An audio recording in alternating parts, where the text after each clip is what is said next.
From TeachIllinois.com, this is The Teacher's Classroom, the podcast that explores current issues and topics in education and how they relate to teaching and students. Here is your host, Matt Weld. Hello and welcome to episode 8 of The Teacher's Classroom. Today we will be talking about mindfulness with Michelle Benedict. If this is your first time listening, I thank you for joining us, and be sure to subscribe so that you will be notified of new episodes. The Teacher's Classroom is produced semi-monthly and is supported by the Area 5 Regional Offices of Education in Illinois. Information about the podcast can be found at teachillinois.com, an online professional development platform. So, good morning, Michelle. Thank you for joining us. Michelle Benedict is an educator, parent, presenter, and practitioner of mindfulness. She earned a master's degree in education from Lindenwood University and is currently a third grade teacher in Hazelwood School District in St. Louis, Missouri. She recently presented Rise Above with Mindfulness at the TEDx Lindenwood event. Michelle incorporates mindfulness and self-regulation into her personal and professional life, and has seen significant positive behavioral shifts as a result of these practices. She advocates mindfulness for all, but believes in the larger need for trauma-informed responses in our society. Michelle gives lectures and enrichment workshops for children and adults aimed at fostering a more connected and mindful world. And I must say, as a shameless plug, that Michelle will be presenting at our Directions Conference here coming up in June. So, Michelle, I'm so excited that you're here. You sound like just the person we need on this Teacher's Podcast. Thank you. So can you tell us a little bit about how you became passionate about mindfulness? Sure. I actually started learning about self-regulation and mindfulness when my daughter was, my daughter's 19 now, when she was younger, because she was diagnosed with a mood disorder in elementary. And so at that time, she was my second child. And for years, it was a big struggle to help her with simple tasks without meltdowns. And at the time, there wasn't a lot of information out there to assist me. This was a new area. And so it took years for us to find out some of the strategies that worked best for my daughter. And she is now in college and doing well. Aside from that, I also have worked as a para, as a special education teacher and a general education teacher for the last 7 years. And because of my personal experience with behavior, I've always been matched with the hardest kids. And so since I've always worked with intense behaviors, I found that using a variety of tools, was necessary to help them stay regulated. And so what I learned most from my students is that learning can't happen without self-regulation. And I'm seeing an increasing problem with this skill set as kids are coming into elementary school. I was lucky enough in my graduate studies to be offered a chance to study something I was interested in a character ed class that I took. And at that time, I had a seed of mindfulness or self-regulation, and I knew that there was correlations to being able to, just be successful in the classroom because I was working with my own daughter. I just didn't know that it was mindfulness. I just knew that I was trying to work on her behavior. And so I did some research and I came across what the topic of mindfulness, and I asked my professor if I could study that because she was letting me study what I wanted to for that semester.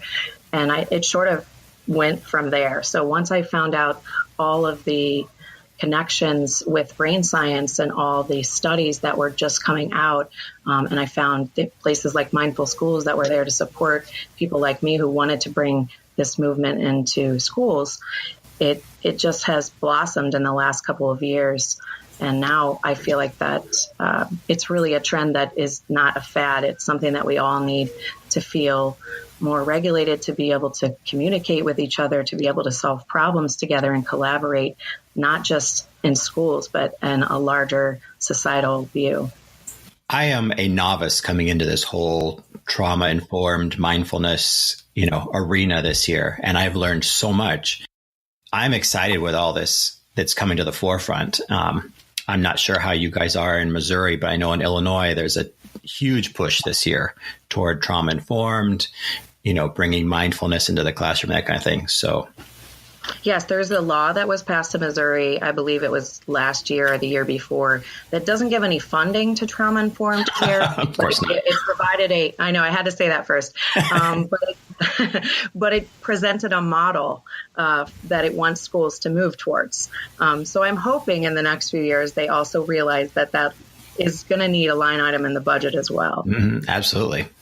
So before we dive in too much further, can you just tell me what is mindfulness? Sure.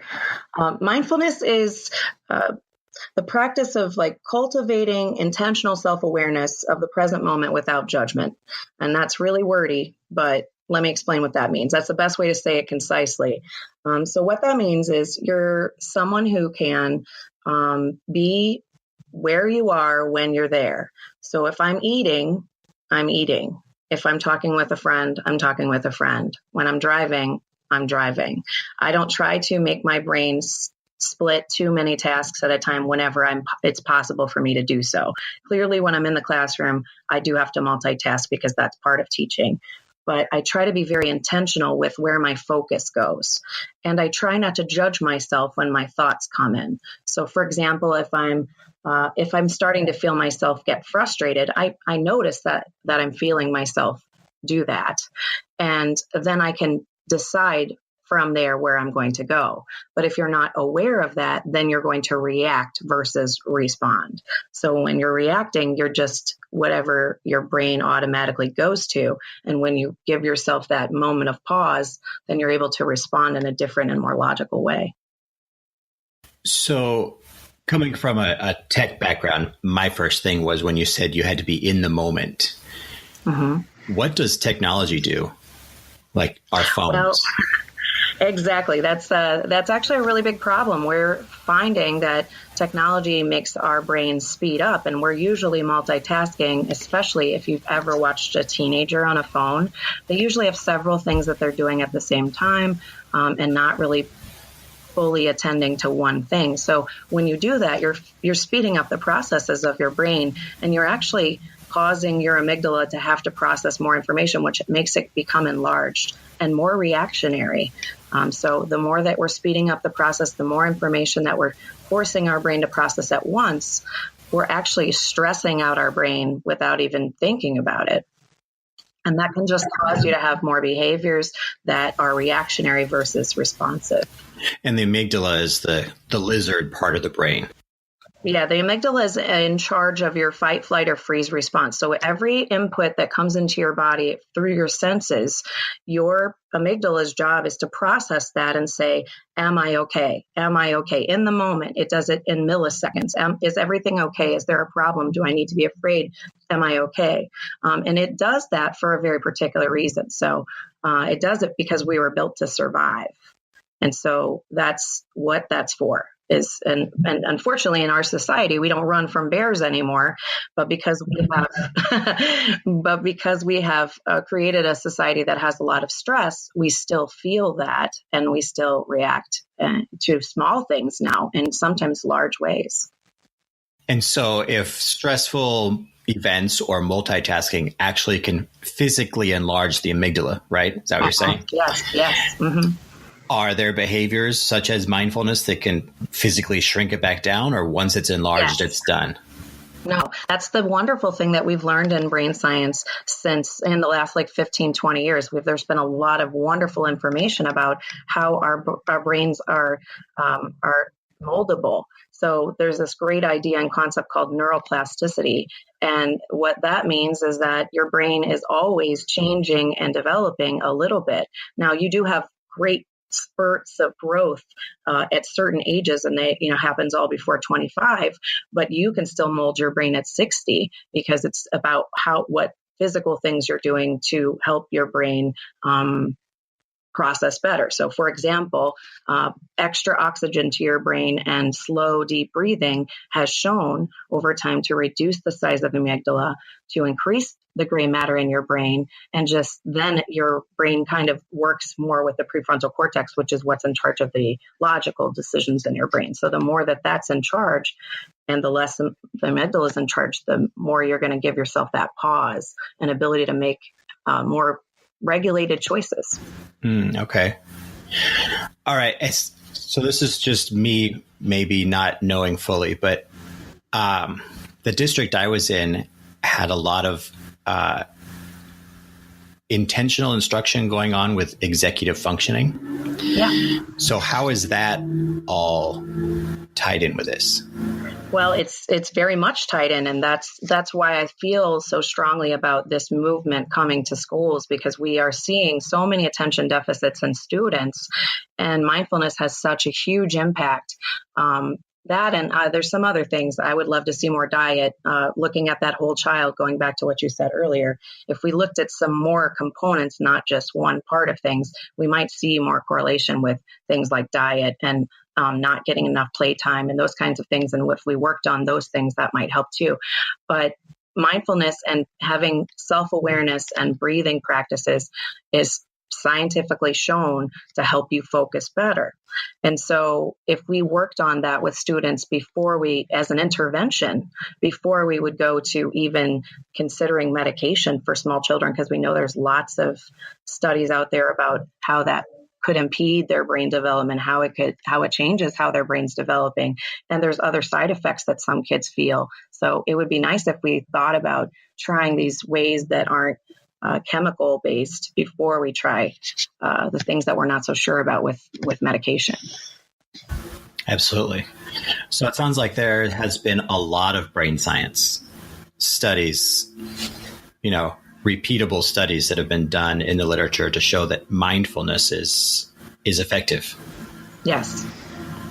Because I can just hear some of the teachers I used to work with being like, that is just a bunch of, some guy sitting cross-legged on top of a mountaintop type of thing. Right. And doesn't really work.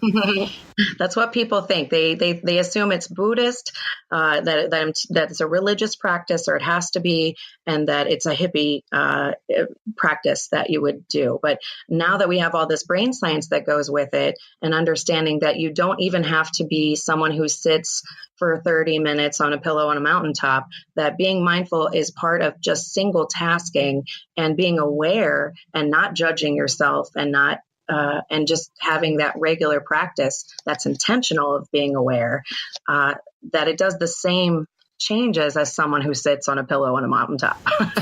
So it doesn't have to be related to religion. It's related to science. And we all, just like we want to take care of our bodies with food choices and exercise, we need to take care of our brains, because all of us, just being alive as a human, and especially in the United States, you're feeling some stress.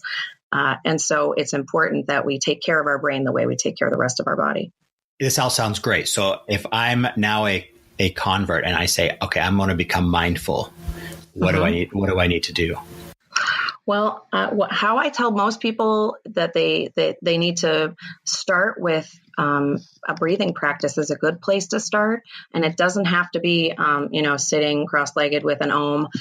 It can be, 5 minutes or 3 minutes or 1 minute of just taking deep breaths. I tell kids to count to trace up their hands several times and follow in and out breaths as they go up and down their fingers. That's a nice one. Learning a body scan, which is where it's progressive relaxation. And we probably have all done it in a PD at some point or another, if you've been a teacher for a long time, where they have you progressively relax parts of your body going up or down your body. And that's a really good exercise to do. And I teach kids that to tell them how to fall asleep better. But it's also just a good exercise to learn body awareness and paying attention to how your body feels. And so that's a good basis to start as well. And then I think just trying to do one thing at a time. And that takes practice. It's a simple thing, but it's something you have to cultivate. So I used to do 2 things at once, probably all the time, because I felt like I was being more efficient with my time. But I actually wasn't, because now that I understand brain science a little bit better, when you divide your attention, you're dividing your ability to be productive on those tasks as well. So your efficiency actually goes down when you multitask. So now when I wash the dishes, I used to have something to read because I'm a nerd like that. I like to read so much that I put things out whenever I'm doing other things. And now I just wash dishes. Whenever I drive, I make sure, and this is important for everybody, but I really pay attention to just driving. I don't try to do anything else. So listening to the radio while driving, is that bad? I do. No, I don't think there's anything wrong with that. But I think, I see when I drive down the road, a lot of people on their phones. I see people putting makeup on. I saw somebody reading a newspaper on their steering wheel. And so there's lots of things that divide our attention. I think having conversations on the telephone might not be such a great, because you're definitely dividing your attention, because you're using language. So your prefrontal cortex is all attending to the language you're doing. So I think that having, conversations by telephone with people might not be such a good idea. I don't think there's anything wrong with listening to music, because there's lots of great science on music and the brain. Yeah, I know when I drive and someone calls me, I do feel terribly distracted because I'm concentrating so hard on what I'm saying. Yeah, one of the parts has to go into autopilot whenever you're doing that. And it's usually the driving part. And if you think about that, that's a little bit scary. Right. Yeah. Okay. Switching from driving to school, you are a classroom teacher and practice mindfulness. We've talked a little bit about how, behaviors can be regulated and that kind of thing. But if we're talking about a whole school, if a whole school were to practice mindfulness, what could we expect to see? Well, one of the things that you should be able to see is students being able to manage escalation better, or be aware when it's coming. And that in turn will help students take care of themselves better. I find that teachers feel more calm and feel happier in the classroom because they are not reacting all day to behavior. They are responding to students who are learning self-awareness and self-regulation. I found that my community in my classroom is stronger than I ever believed it could be, even with students who might not like each other. Whenever we practice, because we practice 3 times a day in my classroom, for 1 minute, we do a regulatory proactive breathing. And we do that for a very particular reason, because whenever you're going to do it proactively, it changes your brain proactively rather than you always needing to do it when you're at de-escalating. So anytime that you're developing a habit, you want to do it proactively enough times that your brain automatically goes to that. Kind of like when you learn multiplication facts, you're looking for automaticity. And so when you proactively use breathing, then you start to reactively use it as well. And so I think that whenever you teach students, and whenever you're trying to do a whole school program, giving them the understanding of why they're doing it. So teaching them a little bit of brain science. And that's such a powerful thing for kids anyway, because when they understand anything, there's a lot of power in that. But especially when you're understanding your own body, and something that kids think, some of those reactionary things that happen with behavior, like if a kid gets hit, a kid automatically hits back kind of thing. They don't think they have any control over that because it happens automatically. But as they develop and cultivate a mindfulness practice, their body begins to respond and give them that pause, that just little bit of time that allows them to make a better cognitive decision with their prefrontal cortex. And so I feel like just my behavior was almost non-existent as far as escalation in the classroom. I did not have to send students to the office this year or last year because of things that happened in our classroom. Usually it was something that happened from another place into a transition. So I do think also just having it full school is really important, and not trying to do it in isolation. So my first year I did it in isolation, and I was the only classroom in the building. And then this year, 3 schools in my district are doing it full school. All because of your pilot program. Yes. Fantastic. Wow, that's great.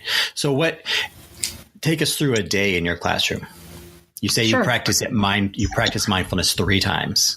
Yep, we practice mindful breathing 3 times a day, like I said, as that proactive strategy. And I use the singing bowl because I like the sound of it, but there are people who worry about that looking, Buddhist or religious. I did it because of the novelty of it. Most kids in North County, St. Louis have never seen a singing bowl. And so they start to use like a correlation of that to their breathing practice. You can use bells, you can use chimes, you can use whatever anchor that works for you, but I like that one. And so I ring the bowl 4 or 5 times over the course of a minute, and we learned to breathe in through our nose for the count of 4, like we're smelling something delicious, and we hold it for the count of 7, and then we breathe out our mouth like we're blowing bubbles or blowing out a candle. And that's what we do in the morning when kids arrive, but right after I do attendance. We do it again after lunch, and then we do it right before the buses are called in the afternoon. And I can tell you the bus home behavior is so much better than it would be whenever we just used to send them. Now, if we could just get them to practice in the morning before they come, because our to-school behavior sometimes can be a little tricky on the bus. But I also use literature and all kinds of other things to bring up mindful traits and mindful behavior whenever we're, like I said, doing reading. We talk about characters in depth of, well, did they make a mindful choice, or what could they have done differently? Especially when we see things that are reactionary or responsive. The kids really notice the difference between someone who reacts and responds. I also developed a curriculum that I teach at the beginning of the year, and it's about 20 lessons, and it's based off of about 6 curriculums that I've taken. So I've done a lot of research and training with the big mindfulness entities out there, and kind of developed my own. And I do that program with my kids at the beginning of the year, and it sort of just becomes our classroom culture. Wow, that's to think that there's a difference in school bus behavior. Yeah. Between morning and afternoon. Yeah. Just because mindfulness has been practiced throughout the day. Yeah. And that your office referrals went from existence to non-existence, basically. Yes. Is that right? Yes. From my own classroom, it's 0. And last year as well. And the students that I had the year before, this year, many of them had 12, 13, 14 suspensions out of the classroom the previous year. So giving them this tool was desperately needed. And many of them are really, their parents, I had a little girl's parents that I had last year, and she's carried over that practice over to this year. And her mom, every time she sees me, she has to hug me because she's like, you changed my kid's life. Thank you so much. Because she just needed a tool, and she didn't have that skill set. She did not know how to de-escalate. So when she got escalated, she stayed there for sometimes an hour. Oh, and so she spent a lot of time out of the classroom, a lot of disruptions in the classroom when she was in it. And when she came to my room, the first couple of weeks, she thought it was silly and played around a lot during the practice. But over time, by the end of the year, she's like, I don't know what I would do without this. Yeah. Have you had much problem convincing staff that this is a good thing? I think there's always going to be people who practice and do it more with fidelity. And there's people who are just going through the motions with any program that you bring. I think the ones who practice and really gave it their all really felt a difference in their room this year.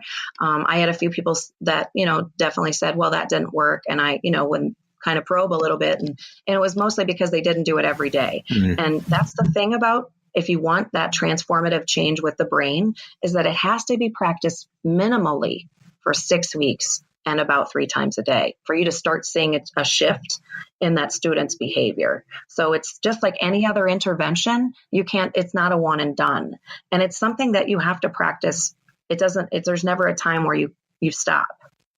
Even I've been meditating daily for a couple of years. I couldn't imagine now not doing it for a day, because I feel it makes me feel so much more regulated, and I'm so much more capable of handling the high stress of my job with having my own practice. So I practice twice outside of the 3 times a day I practice with the kids. So you teach 3rd grade, and the schools in your district who have implemented it, are they also elementary buildings?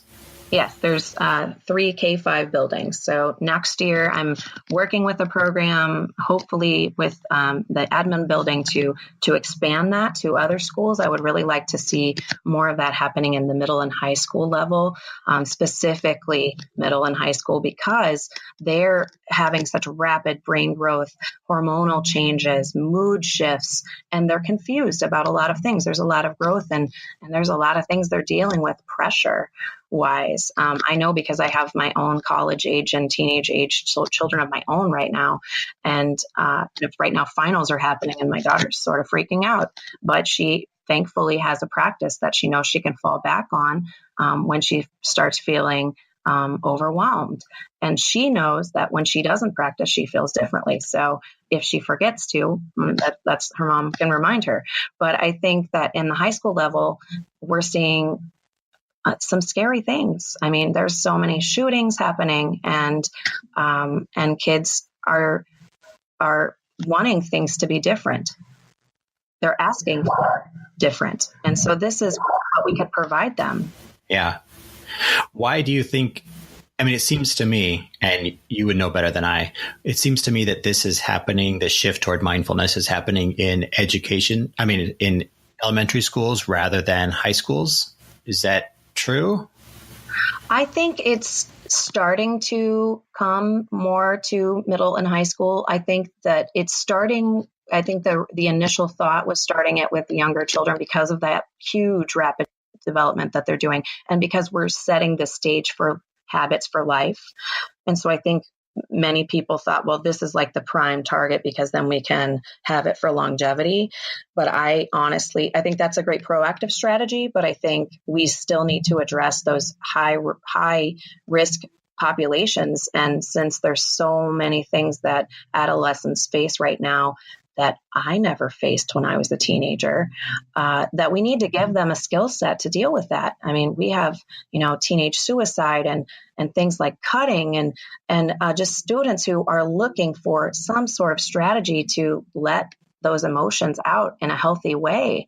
And so this seems like a no-brainer to me as far as helping a student, because whenever you regulate your breathing and you work on your brains, that transformative change in the brain, your hormones become more level, your communication becomes better, and your reactionary responses decrease, and that's making those quick unformed or sometimes silly choices is a problem for a lot of teens, and this could help solve that as well. So many areas that it could help teens and middle schoolers develop really strong cognitive skills so that they can make choices that they're going to be happy with and not regret later. Right. So if I wanted to, in August, wanted to institute this into my classroom, how would I even start? Well, I think that you have to start with you. If you're an educator and you want to incorporate mindful living or mindful practices in your classroom, you have to have a practice yourself. Mm-hmm. And so I would encourage people before, over the summer, this is a perfect time to cultivate that practice. And there are lovely apps and all kinds of information out there if you want to start a practice of your own that will do it step by step. One of the apps that I really love is Insight Timer or Calm, Headspace. There's a lot of really lovely ones. I mean, probably almost 100 apps now. So you can certainly find something that helps you cultivate a practice of your own. And then I would do your research on what do you want to teach students about mindfulness. So for me, making sure that I understood the brain science so that I could explain that to an 8-year-old in a simple way was really important. And so one of the programs that I found that I really liked is Mind Up. And that's a really simple curriculum that's put out by Scholastic, and it's developed by the Goldie Hawn Foundation. I want to say the books are about $20 on Amazon. And so that was where I started, is I didn't know how to develop lessons. And they have like 15 or 16 lessons for, they have a K2 book, a 3-5 book, a 6-8 book, and I think they're coming out with a high schooler version of that. But there's also other curriculums for high school out there. But finding somewhere to start with, maybe, like I said, a program that is already made. And then I think doing your own homework, because you have to, just like when you're teaching reading or math differentiate for the students that you're working with. And so for me, I wanted to learn a few different programs and then make my own, because I found that, okay, my students needed this, but they didn't need that. So it, like I said, just like any good teaching strategy, I learned more so that I could teach it better. So one last question, and that is, if someone came up to you and said, okay, we're going to start a charter school, and you had unlimited budget and, all that, as a school-wide program, what would you start? Well, if I was going to have my own school, I would definitely start with the ecological factors of the classroom, because that really leads itself to having the ability to have a mindful school, making sure that students have spaces for calmness and self-regulation in the classroom. So soft spaces, flexible seating is, in my opinion, one of the best things that have come about in education, because I was one of those kids who got in trouble for being out of their seat. And I got out of my seat a lot because I didn't like being in a hard chair. I wanted to sit on the floor or spread out on a carpet. That's what I did at home. I never sat in a hard chair at home. So sitting in a hard chair at school was really hard for me. I had ADHD and a lot of other things going on, a lot of trauma at home. And so I had a hard time just being a student. And so I guess I see it from that perspective. I hated sitting in a chair. So why wouldn't we have bean bags and soft spaces? And I think if you're going to do a whole school program, I think it's really good to do the breathing practice, everyone at the same time. That could be part of morning announcements. And I think everyone, just like if you were going to use a PBIS program, which this is a great addition to a PBIS program, using that same language. So in my classroom, we don't say that you are, good or bad. I don't feel like those are good terms to use with kids anyway, but we use regulated or dysregulated. So if you're regulated, you can do all the things that you need to do for school. And when you're dysregulated, you can either be too high or too low. So you're like one of those kids who can't sit still, or you're a kid who's checked out on the other end of it. So my kids learn about that window, and I feel like teaching that is a really important thing. So having that, the language, the same for all the staff, so that whenever we talk to students about how they're feeling, we are speaking the same language. So I think those are the most important. I also think giving that signal, I like having a signal. So I think if we were going to implement a program, I think giving all the teachers a way to have a signal that works for them would be also important.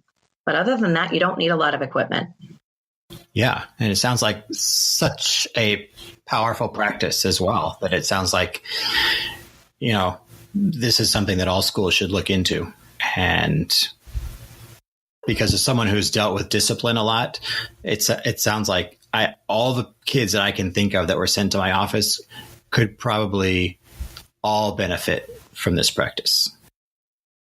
Well, and all the teachers too, because we're seeing more and more burnout in teachers. And what we understand about the brain is you mirror neurons. Whenever you have a feeling or you're feeling an emotion, you're mirroring to the people around you. You're modeling how you're handling it.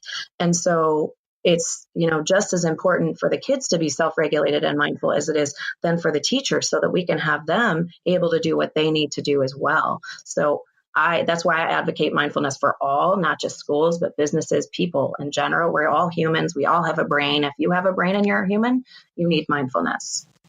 That sounds like a perfect spot to leave this topic. I would love to talk about it forever. I'm just so glad I stumbled upon mindfulness and you as an expert. This has been fantastic. Thank you, Matt. Thanks for joining us. And like I said at the beginning, if people want to learn more about mindfulness, you will be at the Directions Conference coming up in June. I will. I guess I can throw this out here that you and I are working on a course for Teach Illinois for mindfulness in classrooms. Yes, and I'm super excited about that.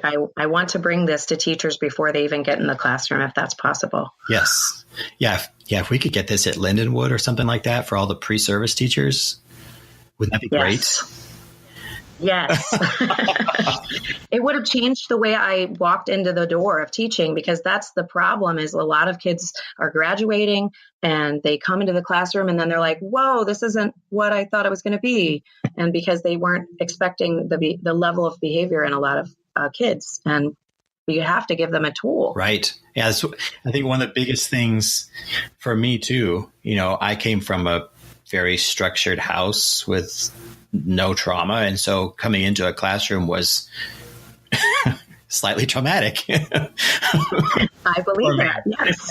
Then when I went into administration and all the counseling I had to do and things with kids, if I'd had a tool, that would have been fantastic. Absolutely. It's a game changer for sure. Well, Michelle, thank you so much. And I look forward to working with you and bringing mindfulness to everyone. Thank you, Matt. Have a wonderful day. Thanks. And thank all of you out there for listening to the Teacher's Classroom, which is part of the Illinois Area 5 Professional Development and Innovation Initiative. I'm your host, Matt Weld. Please subscribe and share today's episode with all of your colleagues. You can follow Teach Illinois on Twitter at TeachILPD, and I can be found at Matthew Weld. You can find and subscribe to the Teacher's Classroom on iTunes, SoundCloud, and Stitcher, as well as your favorite podcast apps. So all of you out there, have a fantastic rest of your day, and I'll see you next time right here on the Teacher's Classroom.